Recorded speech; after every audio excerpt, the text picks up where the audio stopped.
The coral reef clownfish, a story of symbiosis and helping friends. Observing the vibrant coral reef, we uncover how the clownfish and sea anemone thrive together, showcasing an extraordinary partnership where each provides safety and sustenance for the other. This journey highlights the beauty of mutual aid in nature, demonstrating how helping friends allows everyone to flourish. The clownfish doesn't look dangerous. Bright orange, barely 4 inches long, with white stripes that make it look like a swimming piece of candy. Easy prey, you'd think, a snack for any passing predator. And you'd be right. But here's the thing, the clownfish almost never gets eaten. To understand why, you need to dive down about 30 feet into the warm waters of the Indo-Pacific. Past the surface chaos, past the schools of silver fish, until you reach the coral reef itself. This is one of the most competitive real estate markets on Earth. Every inch of space is fought over, every creature is either hunting or being hunted. And in this ruthless underwater metropolis, the clownfish has found something remarkable. A home, not just any home, a home that kills.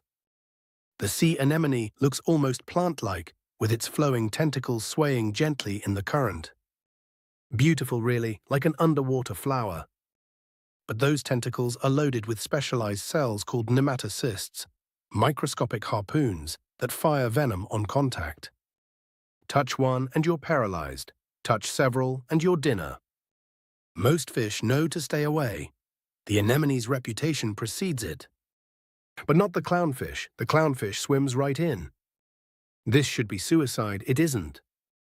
Instead, what happens is something that has puzzled scientists for decades and delighted divers for even longer.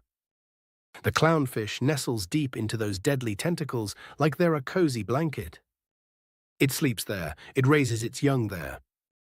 It lives its entire life within an organism that could kill most other fish in seconds. How? The answer lies in mucus, specifically the clownfish's mucus. Now, before you get disgusted, consider this. That slimy coating on the clownfish's body is essentially a chemical disguise. It lacks the specific proteins that trigger the anemone's stinging response. To the anemone, the clownfish doesn't register as prey. It doesn't register as a threat. It barely registers at all. Some scientists believe the clownfish develops this immunity gradually through careful initial contact.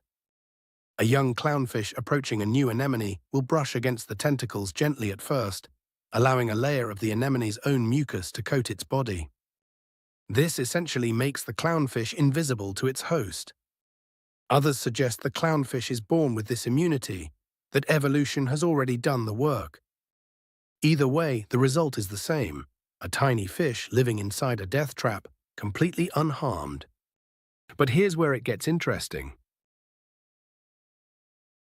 This isn't freeloading. This isn't some clever fish exploiting a naive anemone. This is a partnership, a deal struck over millions of years of evolution. And like any good deal, both parties benefit. Let's start with what the clownfish gets. Obviously, protection. The anemone is essentially a living security system.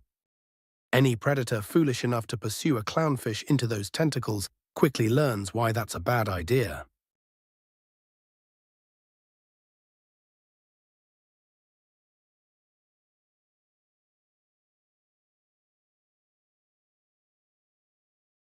The clownfish can dart in and out of its host all day, taunting predators that can only watch from a safe distance. But protection is just the beginning. The anemone also provides a stable place to lay eggs. Clownfish are devoted parents. The male guards the eggs obsessively, fanning them to keep oxygen flowing, removing any that become diseased. Having those eggs nestled within the anemone's protective tentacles means he can focus on care rather than constantly scanning for threats. It's like having a house with a built-in alarm system that actually works. So the clownfish is doing great. But what about the anemone? What's in it for this stationary creature that can't exactly move to a better neighborhood if things go south? Plenty, as it turns out. First, there's food. Clownfish are messy eaters. They swim out into the reef, catch small invertebrates and algae, and bring them back to the anemone. Bits of food constantly drift down into the anemone's tentacles. This isn't charity. The clownfish isn't thinking about its host. But the effect is the same. The anemone gets fed. The clownfish's waste products also provide nutrients. Ammonia from the fish acts as a fertilizer for the symbiotic algae living within the anemone's tissues. These algae are crucial. They photosynthesize and provide energy to their host.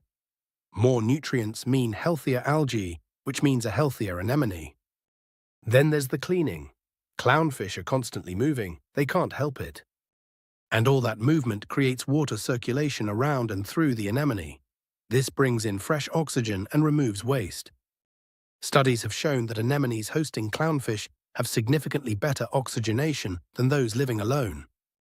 But perhaps the most valuable service the clownfish provides is defense. Yes, defense. The tiny clownfish defends the deadly anemone. It sounds absurd, but consider the anemone's enemies. There are butterfly fish that have evolved to nibble on anemone tentacles. There are sea turtles that seem immune to the stings and will happily munch on an unprotected anemone. Against these threats, the anemone, rooted in place, slow to respond, is vulnerable. Enter the clownfish. These little fish are surprisingly aggressive when it comes to defending their home. They will charge at fish many times their size, nipping at fins and making themselves a nuisance. Researchers have observed clownfish driving away predators that could have seriously damaged their host. This is devotion. This is commitment. This is two completely different species, separated by vast evolutionary distances, working together as if their lives depended on it. Because they do. Remove the clownfish and the anemone's health declines. Studies have documented this. Anemones that lose their clownfish partners grow more slowly, reproduce less frequently, and are more likely to be damaged by predators. Remove the anemone, and the clownfish becomes just another small, brightly colored fish in an ocean full of hungry mouths. Most don't last long. They need each other, genuinely, completely need each other. And this partnership isn't automatic, it requires maintenance. Clownfish recognize their specific anemone. They memorize its location. If removed and placed elsewhere on the reef, they will navigate back to their original host. The relationship isn't just biological. There's something almost like loyalty involved. There's also hierarchy. Clownfish groups have strict social structures. The largest individual is always the breeding female. The second largest is the breeding male. Everyone else waits their turn. If the female dies, the male changes sex and becomes the new female, while the largest subordinate becomes the new male. This all happens within the anemone. The social drama plays out in the safest living room on the reef. Now, here's something worth thinking about.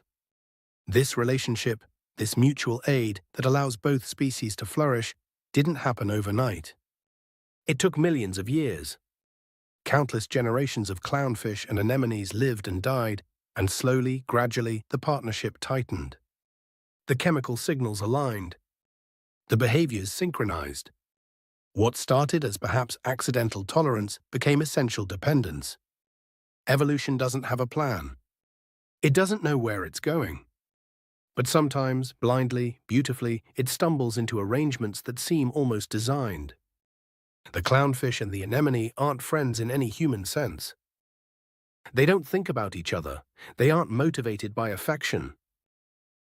But the pattern of their interaction, the giving and receiving, the protection and service, the mutual flourishing, maps onto something we recognize. It maps onto partnership, onto cooperation, onto the basic truth that sometimes the best strategy isn't competition, but collaboration. The coral reef is often described as a war zone. Resources are scarce, space is limited, predators lurk everywhere. And yet, amid all that competition, here are two species that have figured out how to make each other's lives better. They're not alone. The reef is full of such arrangements, cleaner fish that eat parasites off larger fish, gobies that share burrows with shrimp, coral itself, alive only because of the algae living in its tissues. The whole ecosystem is woven together with threads of mutual dependence. Symbiosis, scientists call it, living together. But maybe that undersells it. because what's happening here isn't just coexistence. It's enhancement. Each partner becomes more than they could be alone. The clownfish without its anemone is vulnerable. The anemone without its clownfish is diminished. Together they thrive. And in a world where so much of nature seems to be about competition, about being stronger, faster, more ruthless than your rivals, there's something hopeful in that. Sometimes the path to flourishing isn't about defeating others. It's about finding the right partner.